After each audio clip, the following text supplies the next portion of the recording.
आज जो है पढ़ेंगे वेरियस टाइप ऑफ इलेक्ट्रोड। पहला जो इलेक्ट्रोड होता है वो होता है मेटल आयन।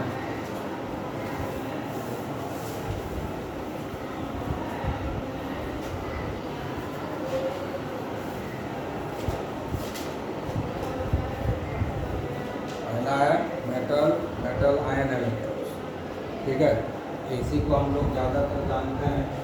जैसे हम लोग जिंक आयन में डुबा दिए थे, है ना, इनको जिंक सल्फेट में डुबाए थे ना, है? उसी तरह से कॉपर को हम लोग कॉपर सल्फेट में डुबाए थे। ठीक है, ये हो गया। मेटल को हम लोग मेटल आयन में डिप कर दिए, ये हो गया मेटल आयन इलेक्ट्रोड। समझ गए? मेटल जो है अपने ही कंपाउंड के कोई सॉल्यूशन में डुबाया गया। ठीक है ना, मेटल को जैसे जिंक को जिंक सल्फेट आयन में डुबाया गया है, कॉपर को कॉपर आयन, ठीक है ना, कॉपर सल्फेट में या कॉपर क्लोराइड में किसी में डिप किया गया है। ठीक है यार, समझ में? ये हो गया मेटल आयन इलेक्ट्रोड। दूसरा होता है मेटल अमलगम। समझ गए? अमलगम इलेक्ट्रोड, जिसको हम लोग बोलते हैं अमलगम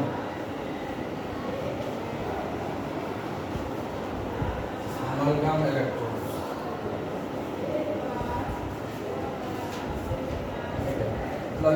अमलगम इसलिए बनाया जाता है ताकि उसके एक्टिविटी में कुछ चेंज आ जाए। अमलगम इलेक्ट्रोड इसलिए बनाया जाता है ताकि उसके एक्टिविटी में थोड़ा सा चेंज आ जाए। समझ गया? तो जैसे हम जिंक को डुबाएंगे, अभी जिंक आयन डुबाए थे ना, और जिंक का पहले हम अमलगम बनाते हैं, मतलब जिंक को मरकरी के साथ अलाय बनाएंगे और फिर उसको हम जिंक आयन बनाएंगे। ठीक है, उसके बाद जैसे कॉपर है उसका हम पहले अमलगम बना देंगे, मरकरी के साथ अमलगम हो जाएगा और फिर उसको हम कॉपर आयन में डिप करेंगे।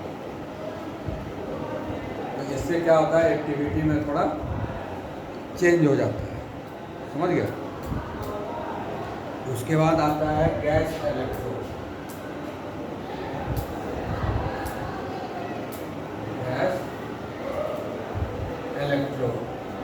इसमें क्या है, जैसे हम लोग हाइड्रोजन गैस इलेक्ट्रोड पढ़े, स्टैंडर्ड हाइड्रोजन इलेक्ट्रोड SHE, है ना, हाइड्रोजन इलेक्ट्रोड। उसमें क्या किए थे हम लोग, गैस में इसको क्योंकि सहारे की ज़रूरत पड़ती है इसलिए हम देते हैं प्लेटिनम का उपाय, है ना। इलेक्ट्रोड का काम कर रहा है कि हाइड्रोजन से, लेकिन वो तो सॉलिड नहीं है, इलेक्ट्रोड तो हमेशा सॉलिड रहेगा, उसको सरफेस प्रोवाइड करना पड़ेगा, इसलिए हम प्लेटिनम दे दिए। तो उसको पहले कॉमा दे करके पहले इलेक्ट्रोड को देते हैं। ठीक है, उसके बाद हाइड्रोजन गैस हुआ। ठीक है, ये ऑक्सीडेशन इलेक्ट्रोड हो गया, ये हो गया ऑक्सीडाइजिंग इलेक्ट्रोड। ठीक है, आया समझ में? H2 दिए हैं तो उधर half H2 half H plus लिख सकते हो। उसी तरह से अगर हम दूसरा है प्लेटिनम दे देंगे, क्लोरीन इलेक्ट्रोड बनेगा। तो क्लोरीन क्या करेगा, क्लोरीन है ना, क्लोरीन इलेक्ट्रोड क्या बनेगा, Cl- बनेगा। ये हो गया क्लोरीन, यानी गैसियस है, गैस है, उसको हम इलेक्ट्रोड के रूप में जब यूज करेंगे तो उसको एक सरफेस, सॉलिड सरफेस प्रोवाइड करेंगे और उसके लिए हम लोग प्लेटिनम का यूज करते हैं। ठीक है, तो ये हो गया हमारा गैस इलेक्ट्रोड। ठीक है, उसके बाद है मेटल इनसॉल्युबल सॉल्ट और सॉल्ट एनायन। ठीक है, मेटल को मतलब मेटल को जो है डुबाना है, पहले मेटल और मेटल का सॉल्ट का रॉड बना लेंगे, मेटल और मेटल के सॉल्ट का रॉड बना लेंगे। ठीक है, और उसको फिर दूसरे एक्वस सॉल्यूशन में हम डिप करेंगे। इसको बोलते हैं मेटल इनसॉल्युबल सॉल्ट एनायन। इसको लिख लिया है ना? हाँ,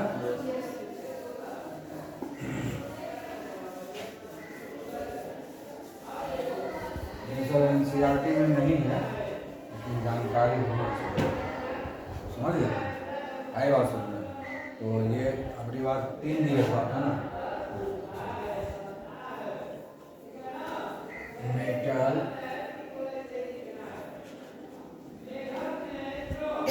इनसॉल्युबल, मेटल इनसॉल्युबल, उसके बाद जो है मेटल इनसॉल्युबल सॉल्ट, मतलब जो रॉड बनाएंगे ना उसमें मेटल और मेटल इनसॉल्युबल सॉल्ट दोनों को मिक्स करके रॉड बनाएंगे, समझ गए? रॉड जो बनेगा इलेक्ट्रोड के लिए वो रॉड जो है मिक्सचर होगा, जैसे अमलगम बनाया तो उसमें मरकरी डाल दिए, एक अलॉय बन गया, तो ये अलॉय नहीं हुआ, ये मिक्सचर है, सिंपल मिक्सचर है, होमोजेनियस मिक्सचर है, इसका मेटल और उसी के सॉल्ट का, ऐसा सॉल्ट जो इनसॉल्युबल, जो घुलता नहीं हो, ठीक है ना, या स्पेरिंगली सॉल्युबल, बहुत कम घुलता हो, नाम मात्र का घुलता हो, तो उसको यूज करेंगे। और इसको डीप किस में करेंगे? सॉल्ट एनायन में, ठीक है? एग्जाम्पल इसका क्या होगा? जैसे सिल्वर ले लिए और सिल्वर क्लोराइड, ये मिक्सचर हो गया, ठीक है, ये मिक्सचर हो गया, और इसको हम लोग डीप कर देंगे पोटेशियम क्लोराइड, Cl माइनस यहाँ मिल गया, ठीक है? ये तो एक्वस होता है, इधर जो भी होता है एक्वस होता है, या इसको हम इस तरीके से भी लिख सकते हैं, AgCl, Cl माइनस, इधर जो भी एक्वस है और इस लाइन के इधर जो भी है सब सॉलिड है, लिखे या ना लिखे याद रखो, ठीक है?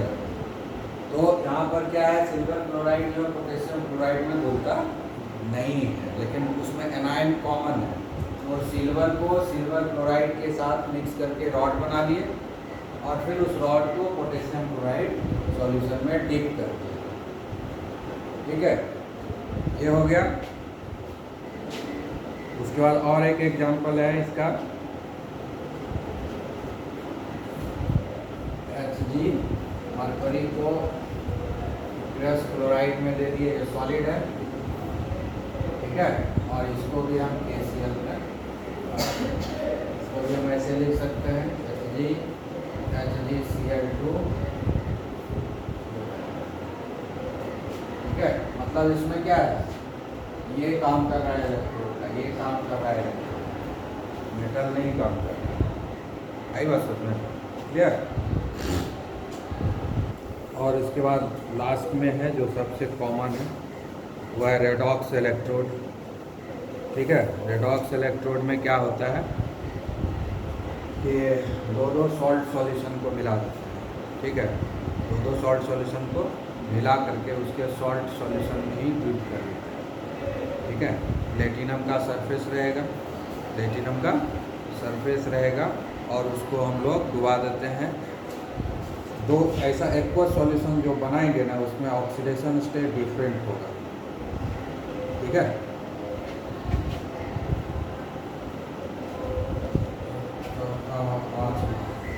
ऑक्सीडेशन या रेडॉक्स इलेक्ट्रोड,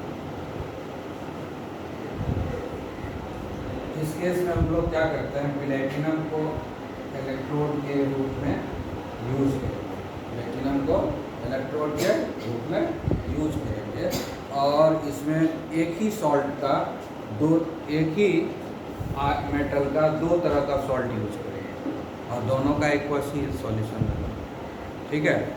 तो जैसे यहाँ पर एग्जांपल दिया हुआ है, तो हो जाएगा जैसे फेरस सल्फेट और फेरिक सल्फेट, दोनों को यूज करेंगे, प्लेटिनम हो गया, इस दोनों का मिक्सचर है, फेरस सल्फेट और फेरिक सल्फेट सॉल्यूशन का मिक्सचर है, फेरस सल्फेट और ferric sulphate solution, ferrous sulphate ferric sulphate का सॉल्यूशन का मिक्सचर है, उसमें प्लेटिनम को हम डिप किए हुए हैं। रिएक्शन तो इस दोनों के बीच में ही चल रहा है, ये तो सिर्फ सरफेस प्रोवाइड कर रहा है इलेक्ट्रॉन को फ्लो कराने के लिए, मतलब यहाँ पर क्या है, इलेक्ट्रोड भी सॉल्यूशन में है, इलेक्ट्रोलाइट भी सॉल्यूशन है। जैसे ये हो गया इलेक्ट्रोलाइट, ये हो गया इलेक्ट्रोड, लेकिन ये भी सॉल्यूशन है, ये भी सॉल्यूशन है। और इलेक्ट्रॉन को फ्लो कराने के लिए ये सरफेस का यूज किसका कर रहे हैं, समझा। ये रिएक्शन क्या हो गया, फेरस जो है फेरिक आयन में कन्वर्ट होगा। अगर इस रिएक्शन को लिखा जाए तो यहाँ पर जो रिएक्शन क्या हो रहा है, Fe2+ है और ये एक इलेक्ट्रॉन को लॉस करके फेरिक आयन में कन्वर्ट हो रहा है, ठीक है। यानी ये तभी संभव है जब कोई मेटल डिफरेंट ऑक्सीडेशन स्टेट में एग्जिस्ट करता है। कोई पर्टिकुलर मेटल है जो एक ही ऑक्सीडेशन स्टेट में एग्जिस्ट करता है, वहाँ पर इस तरह का इलेक्ट्रोड हम नहीं बना सकते, ठीक है ना। तो यहाँ ये कहाँ पर बनेगा, जहाँ पर कि एक particular metal different oxidation state में एग्जिस्ट कर सकता है। दूसरा एग्जांपल ले सकते हैं टीन का।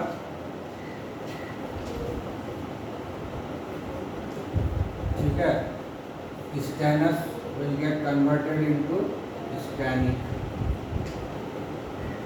इसका रिएक्शन क्या होगा, ये हुआ स्टेनस, मान लो stannous chloride and stannic chloride दोनों मिला हुआ है। Stannous chloride and stannic chloride दोनों मिला हुआ है, Sn2+ है ये, और दो इलेक्ट्रॉन जो है लॉस कर देगा और स्टैनिक में कन्वर्ट हो जाएगा, स्टेनस स्टैनिक, ठीक है ना। तीन है ना, तो ये दो ऑक्सीडेशन स्टेट में एग्जिस्ट करता है, +2 में और +4 में, ठीक है। तो इतने तरह का जो है इलेक्ट्रोड संभव है। ये 5 तरह का इलेक्ट्रोड है जो अभी तक हम लोग यूज करते आए हैं, इसका जानकारी होना चाहिए था। समझ में आ गया, ये टफ चीज़ तो है नहीं।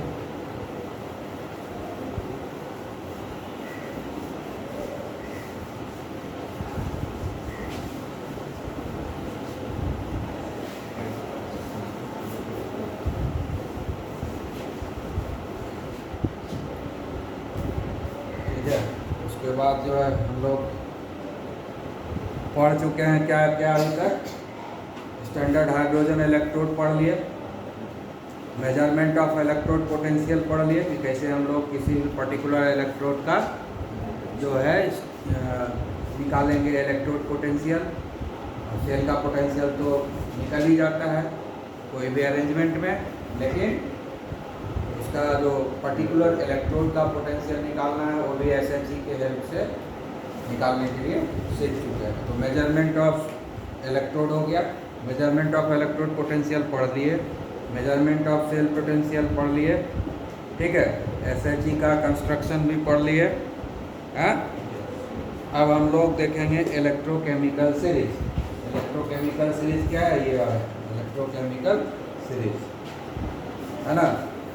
अब SHE के हेल्प से हर तरह के इलेक्ट्रोड का इलेक्ट्रोड पोटेंशियल पता करते हैं, मतलब रिडक्शन पोटेंशियल पता करते हैं। इलेक्ट्रोड पोटेंशियल मतलब रिडक्शन पोटेंशियल पता करते हैं। जब हम रिडक्शन पोटेंशियल पता कर लेते हैं और उसको इंक्रीजिंग ऑर्डर या डिक्रीजिंग ऑर्डर में वर्टिकली अरेंज कर देते हैं तो उसको बोलते हैं इलेक्ट्रोकेमिकल सीरीज। तो इलेक्ट्रोकेमिकल सीरीज कुछ बहुत बड़ा बात नहीं है, ये जो लिस्ट बना हुआ है यही। किसी बुक में देखोगे नीचे से ऊपर की तरफ बढ़ता हुआ दिखा हुआ रहेगा, किसी में देखोगे नीचे से ऊपर की तरफ घटता हुआ रहेगा। तो मतलब क्या हुआ कि ये जो रेडॉक्स पोटेंशियल है ना, ये जो रिडक्शन पोटेंशियल है ना, वही भी रेडॉक्स रिएक्शन में ये रिडक्शन पोटेंशियल आएगा, है ना, इलेक्ट्रोकेमिकल सेल में। तो ये जो रिडक्शन पोटेंशियल को इंक्रीजिंग ऑर्डर या डिक्रीजिंग ऑर्डर में, जैसे यहाँ पर डिक्रीजिंग ऑर्डर में अरेंज किया हुआ, सबसे बड़ा ऊपर में है और सबसे छोटा नीचे में है। यहाँ पर क्या है, डिक्रीजिंग ऑर्डर में।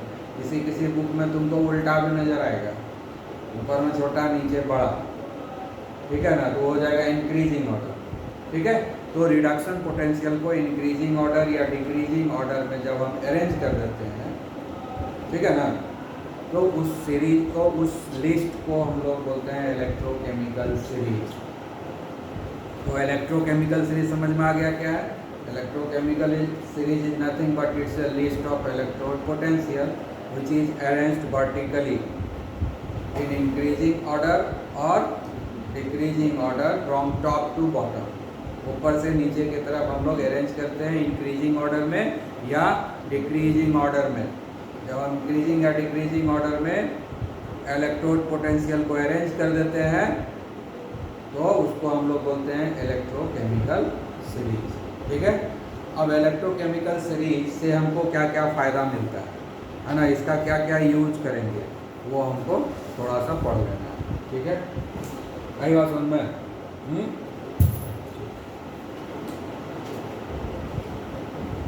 तो इलेक्ट्रोकेमिकल सीरीज पढ़ लिए, इलेक्ट्रोकेमिकल सीरीज। अब हम लोग पढ़ेंगे एप्लीकेशन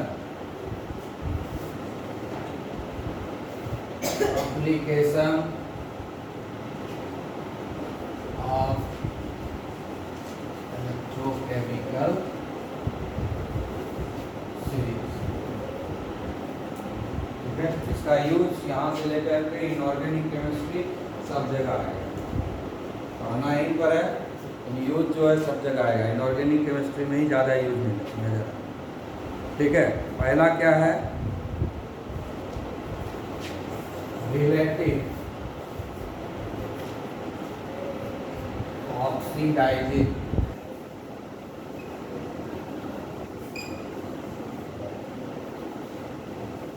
एंड रिड्यूसिंग पावर। ठीक है, रिलेटिव मतलब कॉम्पैरेटिव स्टडी करेंगे। ठीक है, ऑफ वेरियस सब्सटेंस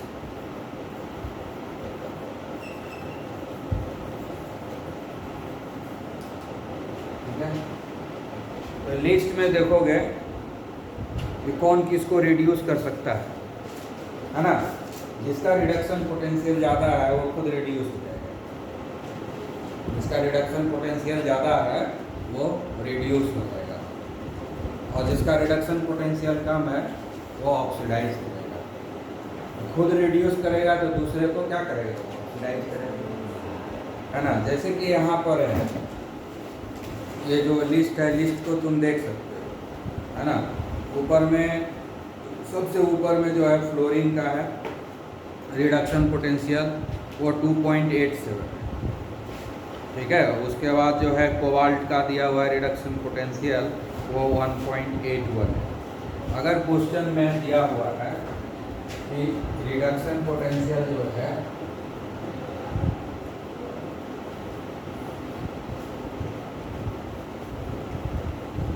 ठीक है, इसका रिडक्शन पोटेंशियल जो है ये E0 जो है, ये E0 दो तरह से लिखेंगे। ठीक है ना, रिडक्शन पोटेंशियल मतलब रिड्यूस हो रहा है, गेन ऑफ इलेक्ट्रॉन F2 ये कितना है 2.87 वोल्ट।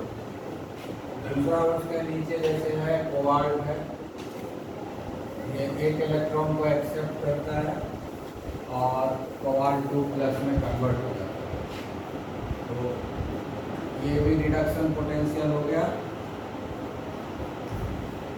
कन्वर्ट हो रहा है। ये है हमारा 1.81।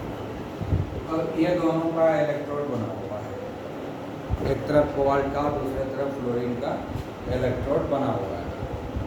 तो हम इसमें जो है ये डिसाइड करेंगे कौन ऑक्सीडाइज होगा और कौन रिड्यूस होगा। ठीक है ना, इसका रिडक्शन पोटेंशियल ज़्यादा है फ्लोरीन का, है ना, फ्लोरीन का, तो फ्लोरीन ही रिड्यूस होगा, फ्लोरीन ही रिड्यूस होगा। तो इसके कारण हम ये जो है यहाँ पर ये क्या करेगा, रिएक्शन क्या होगा, इस दोनों को जब हम कंबाइन करेंगे तो ये रिड्यूस होगा और ये ऑक्सीडाइज हो जाएगा। ऑक्सीडेशन रिएक्शन भी उल्टा रिएक्शन होगा, ये इसमें कन्वर्ट होगा। ठीक है, अब क्या हो रहा है, अब हम जब कंबाइन करेंगे इस दोनों रिएक्शन को तो ये जो रिडक्शन पोटेंशियल इसका ज़्यादा है तो ये रिड्यूस होगा ही। ये इसके साथ कंबाइन कर रहा है कि इधर ऑक्सीडेशन होना चाहिए, तो उल्टा रिएक्शन हो जाएगा, CO2 प्लस जो है CO3 प्लस कन्वर्ट हो जाएगा। सही बात समझ में, इसका रिडक्शन पोटेंशियल कम है ना, इसलिए यहाँ ऑक्सीडेशन रिएक्शन, इसका रिडक्शन पोटेंशियल ज़्यादा है इसलिए वहाँ पर रिडक्शन रिएक्शन होगा। कोई भी रिडॉक्स रिएक्शन है तो ऑक्सीडेशन और रिडक्शन साथ में होता है, अलग अलग तो होता नहीं है। तो हम पता लगाएंगे कि किसका ऑक्सीडेशन होगा और किसका रिडक्शन होगा, ठीक है ना। अब इसका देखो, अब हम ये क्या है, रिडक्शन हो रहा है इसका, तो इसको ऑक्सीडाइज करेगा ये, इसका रिडक्शन हो रहा है, खुद रिड्यूस हो रहा है फ्लोरीन, तो दूसरे को ऑक्सीडाइज करेगा, इसको ऑक्सीडाइज करेगा। आई बस में, तो इसका जो ऑक्सीडाइजिंग पावर है इससे ज़्यादा हो गया। अब हम कंपैरिजन करेंगे इसमें दोनों का ऑक्सीडाइजिंग पावर में किसका ऑक्सीडाइजिंग पावर ज़्यादा है, तो फ्लोरीन का ऑक्सीडाइजिंग पावर ज़्यादा है, मतलब फ्लोरीन जो है इसके कंपैरिजन में स्ट्रॉन्ग ऑक्सीडाइजिंग एजेंट है, ठीक है ना। यानी जिसका रिडक्शन पोटेंशियल ज़्यादा होगा वो स्ट्रॉन्ग ऑक्सीडाइजिंग एजेंट है, और जिसका रिडक्शन पोटेंशियल कम होगा वो वीक ऑक्सीडाइजिंग एजेंट है। अब हम रिडक्शन पावर को कंपैरिजन करेंगे, है ना।